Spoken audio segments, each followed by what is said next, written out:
afecta que a que dominicanos nosotros privamos en locos. Cuando nos dan el chuchazo que estamos brincando como chivos, ay, pero ¿qué fue lo que pasó?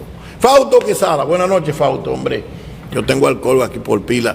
Fausto, dale la buena noche a este maravilloso público y pueden llamar. La duda que tengan, llamen y pregunten, que Fausto tiene capacidad de responder lo que sea.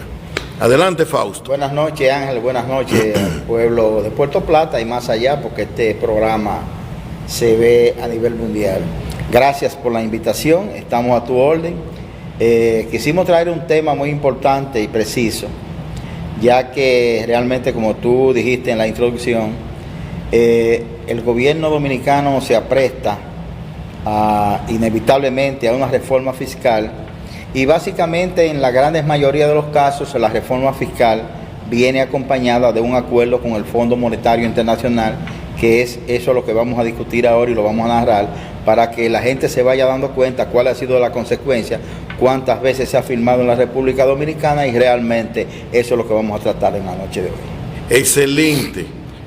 Primero vamos a comenzar, señores, que es lo primero que debemos saber todos. Todo el mundo aprende A, E, I, O, U, y en este programa nosotros comenzamos de la raíz. Fausto, ¿qué es el FMI? Tanto que nos poníamos nosotros. Jamás he visto yo una juventud con un letrero diciendo que no se firme con el FMI. Cuando yo estaba en los grupos estudiantiles. ¿Qué es el FMI? Bueno, ¿cómo opera? Sí, el Fondo Monetario Internacional es un órgano de las Naciones Unidas en el cual lleva un conglomerado ahora mismo de 184 países que son socios del Fondo Monetario Internacional. Sí. El Fondo Monetario Internacional empezó sus trabajos, sus orientaciones en el año 1947, pero ya en el 45 y se hizo los preparativos de la escogencia de ese sistema. El Fondo Monetario Internacional tiene 4 monedas clave, que son el dólar, sí, el euro, el yen y la libra esterlina. Wow, Esas son las 4 monedas que tiene disponible el Fondo Monetario Internacional. El Fondo Monetario Internacional opera como un organismo de fiscalización, de controles y de préstamo en una modalidad llamada derechos especiales de giro. Los derechos especiales de giro no es una moneda, sino es un sistema que el Fondo Monetario utiliza para suplir a los países que tienen problemas de balanza de pago. Fausto, tú estás hablando del sistema de giro. Este programa llega a todos los barrios y rincones. Derechos especiales de giro. Giro. Todos los barrios del país. El sistema de giro, no es para que no te me vaya muy rápido. No quiero que se me aburran, yo lo que quiero es que entiendan. Sistema de giro, por ejemplo, Ángel de los Santos le coge al Fondo Monetario 1,000 pesos. Es para que puedan entender cómo el Fondo Monetario me desembolsa ese dinero. Muy buena pregunta. Sí. Y yo lo tenía, que yo quiero que ellos entiendan para que no se me aburra. Por ejemplo, derechos especiales de giro. Sí. Cuando un país tiene problemas de balanza, tú sabes que al 31 de diciembre de cada año hay que cuadrar la balanza de pago. Cuadrarla, tú quieres decir que siempre está muy rojo. No. Cuadrarla quiere decir que lo que entró, sí, tiene que salir, no que salió más de lo que entró. O sea, cuando pasa eso, hay un déficit en la balanza de pago. Entonces el Fondo Monetario Internacional lo que hace es girarle a ese país una inyección de recursos en derechos especiales de giro al Banco Central para que engrose la reserva, para que en base a la reserva se disminuya el circulante y no haya la capacidad de peso en la calle que vayan a buscar el dólar.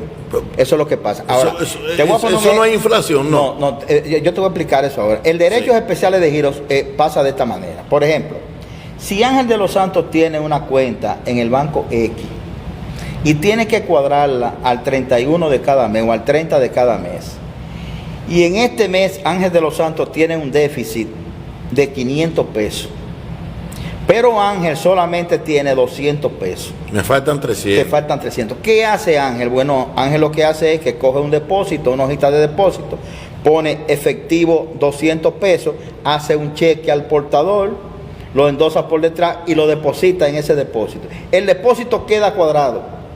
Pero hay un déficit, cuando te devuelvan el cheque, hay un déficit de 300 pesos otra vez, que ese es el plazo que el Fondo Monetario Internacional te da para que tú puedas recuperar eso perdido. ¿Te das cuenta del ejemplo? Pero ese cheque que se gira me lo da el banco. No, tú lo haces tú de tu cuenta bancaria, Okay. entonces para cuadrar momentáneo. Entonces el Fondo Monetario Internacional... Eso es como un rejuego. Un rejuego. Ahí viene con una política que yo te la voy a explicar a continuación, porque debo decirte lo siguiente. No es cuarto entonces que el fondo me da. No, el de derechos Espérate, especiales, pero- porque tú tienes unos No me digas que recursos- nos están engañando. No Ah, están bueno. engañando. Mira, déjame Sigue. explicarte algo. Mira. Sí. La República Dominicana ha firmado 9 acuerdos con el Fondo Monetario Internacional. Bien. 9. Pero independientemente de esos 9 acuerdos, la República Dominicana ha ido a caja en el Fondo Monetario Internacional a buscar recursos en momentos dados. Por ejemplo, Pero cash. sí, cash. Bueno, ahí En junio del año pasado, no, en mayo del año pasado, el gobierno de Danilo Medina fue a caja en el Fondo Monetario Internacional y por concepto de la pandemia del coronavirus, el Fondo Monetario Internacional le desembolsó 627 millones de dólares que fueron a engrosar al Banco Central. ¿Para qué? Como forma de reserva. Porque yo te quiero explicar algo que va a pasar a continuación. Por ejemplo, el Fondo Monetario Internacional firmó un acuerdo con la República Dominicana en el año 1959, que fue el primero, fue cuando Trujillo. Eso no se llevó a cabo porque realmente ahí mataron el jefe y eso se desbarató. En 1964 fue el segundo acuerdo que firmó la República Dominicana con el Fondo Monetario Internacional, fue en el gobierno de Juan Bosch, y tampoco tuvo efecto porque ahí tumbaron el gobierno constitucional de 1963. El tercer acuerdo que firmó Guzmán y Balaguer no firmó en los 12 años y Guzmán tampoco en los 4 años.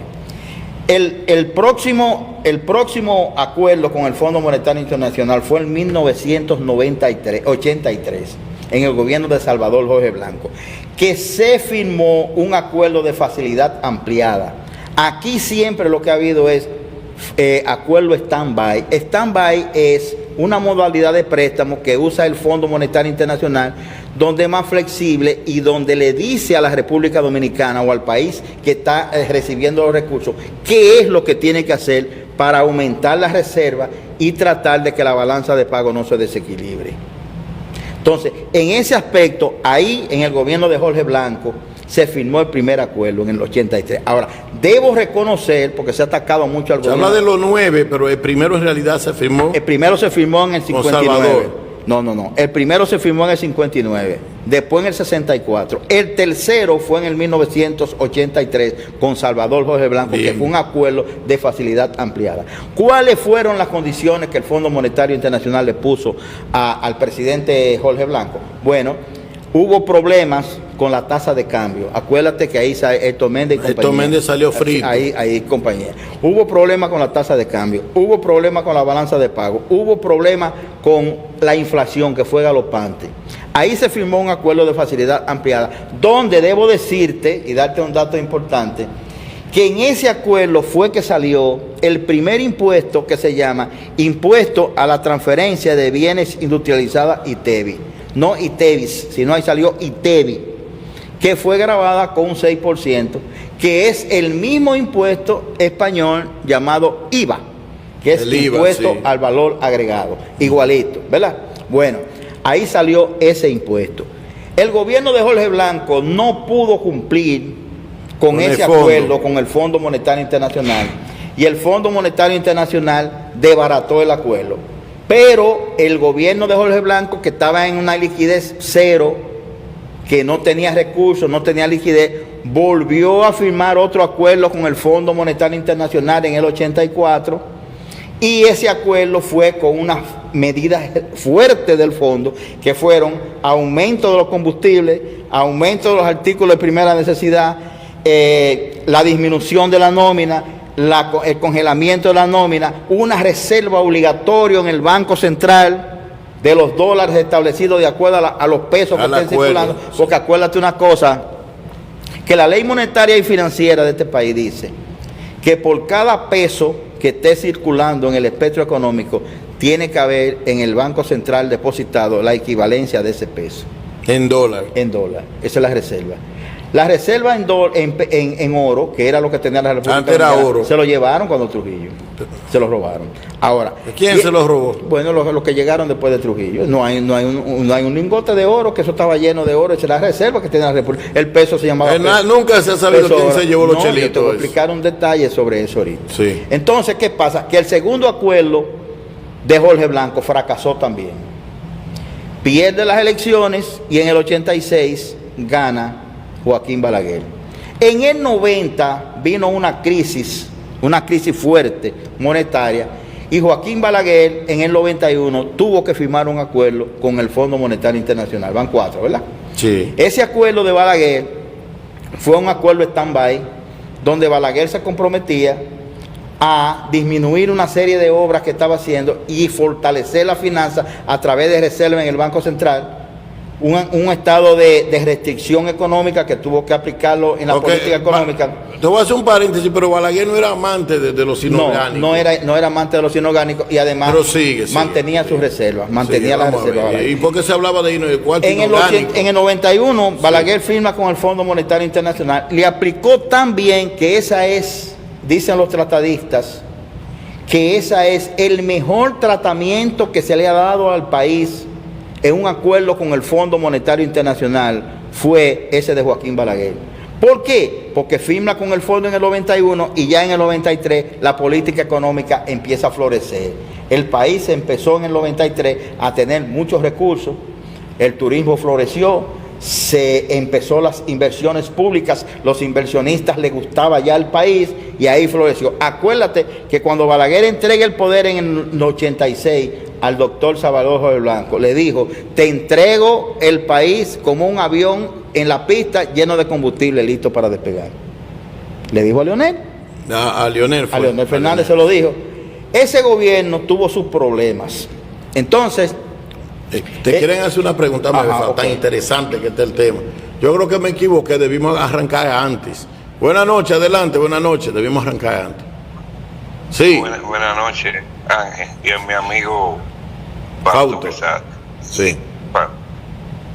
Y yo quiero preguntarle, los fondos monetarios, mucha gente cree que es los Estados Unidos. Yo no creo que sea así. Otra pregunta. Se dice que uno de los países que más le debe a Fondo Monetario es los Estados Unidos. Adelante, muy Fausto. Excelente pregunta. Yo dije al principio que el Fondo Monetario Internacional es un organismo que representa a las Naciones Unidas. Son socios 184 países, en el cual esos 184 países hacen sus aportaciones al Fondo Monetario Internacional. Y vuelvo y te repito, el Fondo Monetario Internacional tiene 4 monedas básicas: el dólar, euro, libra y el yen. Los Estados Unidos, inclusive, la mayoría de las transacciones se hace en dólar. Pero ¿qué pasa? Que como la mayoría de esas 3 monedas restantes que no son el dólar tienen una tasa por encima del dólar, los desembolsos del Fondo Monetario Internacional con relación al dólar es 1.45. Quiere decir que la prima está por encima del dólar. Porque el dólar es... Contrario a lo que se creía, sí, los gringos son los más pobres. Los más pobres, sí, porque es la más bajita. Entonces, es cierto, el Fondo Monetario Internacional tiene unos desembolsos muy altos a los Estados Unidos, y naturalmente los Estados Unidos lo que está cogiendo en derechos especiales de giro es parte de lo que ellos han depositado al Fondo Monetario Internacional, y tiene una deuda muy grande con ellos. Luego, si Ángel nos da la anuencia, porque hoy no nos va a dar tiempo de seguir explicando, vamos a tratar el tema de lo que los Estados Unidos y de algunos países. Vamos a arrancar de cero ese día para interesante el tema. Sucede que el próximo acuerdo con el Fondo Monetario Internacional fue en el gobierno de Hipólito Mejía. El próximo acuerdo fue en el 2003. ¿Cuáles fueron las condiciones que el fondo le puso a Hipólito Mejía? Bueno, lo primero que hay que darse cuenta es que ya no es ITEVI, sino ITEVIS. Sí, ITEVIS. Y que se grabaron los servicios. Se grabaron las telecomunicaciones, se grabó los cables, se grabó el teléfono y una serie de artículos de primera necesidad que no estaban grabados en el primer estandarte del ITEBI, porque el ITEBI empezó en el gobierno de Jorge Blanco con un 6, pero ya en el 91, cuando se firmó con el Fondo Monetario Internacional, ya Balaguer tuvo que ponerlo en un 8. Wow. Entonces, en ese sentido, ya cuando Hipólito subió a un 12 y ya ahora mismo tengo un 18, ¿verdad? Entonces, Hipólito Mejía firma, pero antes de firmar tiene que escribir una carta de intención al Fondo Monetario Internacional donde el fondo le explica lo siguiente. Por ejemplo, tiene que cobrar un impuesto de un 2% a las importaciones. Tiene que cobrar $10 a cada persona que sale por los aeropuertos del país. Yo recuerdo ese lío. Tiene que pagar un 1% de cada una de las transacciones del gobierno. Tiene que pagar un 0.15% por concepto de emisión de un cheque. Tiene una restricción de que no se puede pasar en inversiones públicas de un 5%. Ay, mi madre.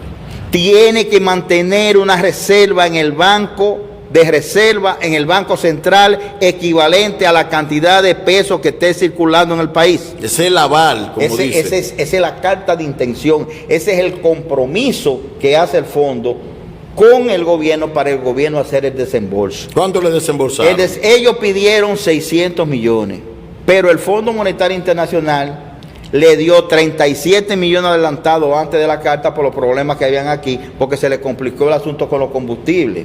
Le dieron 37 millones de dólares de avance, pero Hipólito Mejía cometió un error garrafal.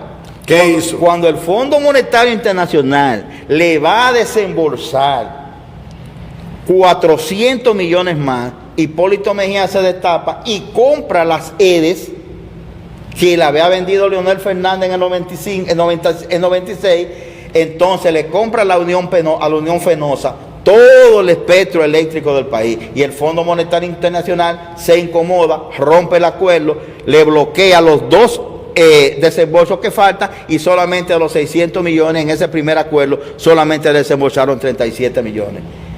Hipólito Mejía se equivocó al comprar algo que ellos habían consensuado de que el sector eléctrico debe estar en manos privadas. Entonces, Hipólito Mejía... Porque era una carga en ese momento para el Estado. Buscando un adepto político, porque ayer aspiraba a la reelección, lo que hace es comprar el espectro eléctrico del país, que lo había vendido Leonel a la Unión Fenosa. Entonces lo compró, entonces el Fondo Monetario Internacional suspende de manera definitiva ese acuerdo. Pero como ahí viene la quiebra de los bancos y ese tipo de cosas, otra vez el gobierno de Hipólito Mejía pide una renegociación con el Fondo Monetario Internacional. Ay, y en el gobierno de Hipólito Mejía se firmaron 2 acuerdos con el fondo.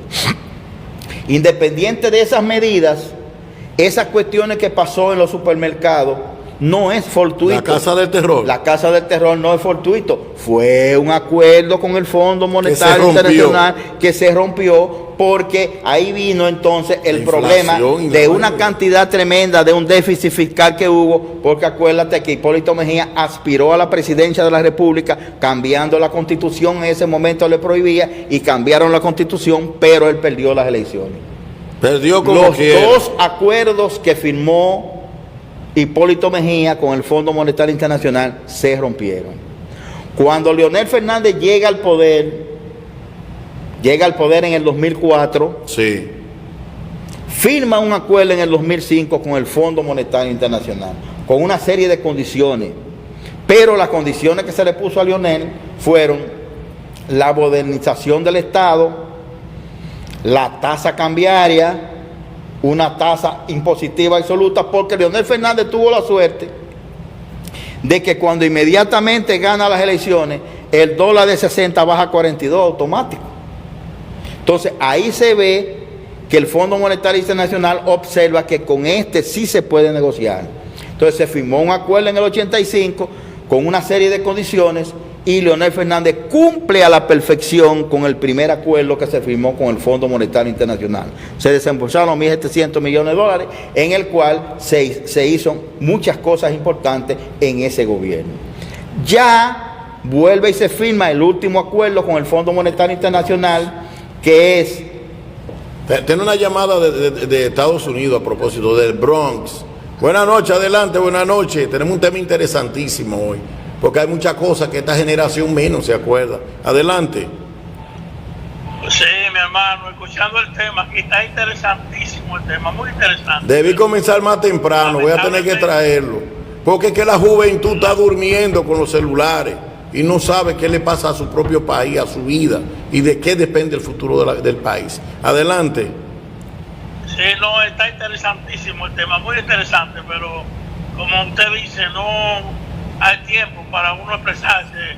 Lo que él está hablando está muy bien por él está. Pero le vamos a seguir, yo estoy escuchándolo también. Yo lo voy a traer de nuevo porque es que no va a dar tiempo. Yo hubiera sabido, el tema es complicado. Es bellísimo el tema porque de ahí depende el futuro de este país, señores. Y nadie está pensando en eso. Y nadie habla de eso. Nosotros aquí, en el pueblo humano. No, está muy interesante, pero si pudiera darle un poquito de tiempo para mañana, fuera mucho mejor. Porque si tú quieres ver mañana, Fausto, no puede venir mañana. La semana que viene lo voy a anunciar, se lo voy a anunciar por aquí. Hay que de verdad, mira, este tema, nadie, los políticos no le explican nada a nadie, señores. Dicen cosas y tiran burbujas, pero a nadie, al país no le explican lo que está pasando. Por eso este programa se llama El Pueblo Manda. Es para el pueblo, para que el pueblo se entere de lo que hay. Es para que las nuevas generaciones, nosotros con cucharita darse y decirle, miren, esto es así, para que no lo confundan. El conocimiento es poder. Gracias por su... Sí, adelante. Muy importante. Lo vamos a traer para arrancar de cero con él. Aclarando ahí. Sí, no. Pero lamentando el tiempo de que uno no puede expresar para que el pueblo entienda, pero lo que él está diciendo es lo real por completo. Así mismo es, pero mañana será otro día y mañana no comunicaremos luego porque el tiempo no nos va a dar para más. No nos va a dar. Vamos a ver hasta dónde llegamos con lo que nos queda. Gracias desde Bronx. Nos acaban de llamar. Un saludo a mi gente. Sí, déjame concluir esto. Sí, porque es muy importante. Esta partecita para que venga la semana que viene. Es muy importante. Mira lo que pasa. En el 2009 se firmó otro acuerdo con Leonel Fernández, que se cumplió también a la perfección.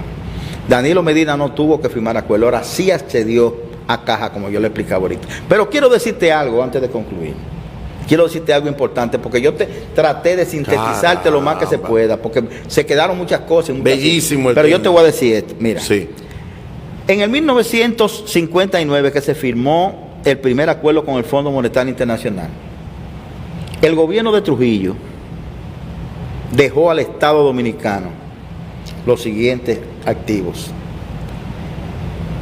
Dominicana de Aviación, Seguro San Rafael, Sinsuan, Clavo Enriquillo, Baterías Meteoro, Pintura Pidoca, Cemento Colón, La Marmolería, la fábrica de vidrio, fábrica de zapatos Mocachú, una compañía que también vendía leche en la parte oeste. Óyeme, la compañía anónima tabacalera. Sí. En Puerto Plata tenía Molinos del Norte. Sí. Molinos del Norte. Sí. Tenía la chocolatera. Sí. Tenía la fábrica de fósforo. Sí. Y tenía la fábrica de espagueti ahí frente a Caribe Tour. Todas esas empresas de eran activos del Estado. Eran activos del Estado. Wow. Que no se pudieron retener. No, tú tienes que volver. Óyeme, Ángel, y yo te voy a decir lo siguiente. Pero eso no es nada. Eso no es nada. Cuando muere Trujillo, el Estado Dominicano hereda el Ingenio Porvenir, el Ingenio Montellano, el Ingenio Consuelo, el Ingenio de San Pedro de Macorís, el Ingenio Río Jaina. Todos los ingenios de este país lo heredaron y no hicieron absolutamente nada. Dejaron caer el país. Quiere decir que si esas empresas que yo te mencioné, óyeme, de Trujillo hubiesen funcionado, las únicas empresas que están funcionando fue la que se le vendió al sector privado como Molino Dominicano, que le pusieron ahora Molino de los Ama, y que era también de Trujillo, Santo Domingo Motor, que la vendieron y está funcionando todavía. Era del Estado también. Era del Estado. Entonces, una serie de cosas, óyete, que yo te puedo analizar. Mataron al país. Sí te voy a decir, porque yo vengo aquí, no como político, sino diciéndole al pueblo ¿Con qué gobierno ha firmado el Fondo Monetario Internacional? ¿Cómo se ha tratado ese sistema? ¿Quién lo ha cumplido? ¿Quién no lo ha cumplido? ¿Y por qué? Entonces, en ese sentido, yo te voy a venir a decir a ti qué fue cada una de esas empresas y te voy a decir claramente la verdad. El desfalco y el problema de las empresas de Colde empezaron en los 12 años de Balaguer, porque yo soy justo. Ahí fue que empezó el desastre. Y fueron sepultadas cuando en el 96, en ese gobierno 96-2000, Leonel Fernández vendió todo lo que quedaba de la Así es, Fausto, tiene que venir la semana próxima. Mira, de verdad que ese tema yo estoy emocionadísimo, porque yo nada más hacía huelga, pero la intríngulis de este tema yo tampoco la entendía. Y he estudiado muchísimo, he hecho maestría, posgrado, de todo, hasta congresos internacionales, y no sabía eso. Así que imagínate esta juventud. Señores, la próxima semana tenemos que traer a Fausto Quesada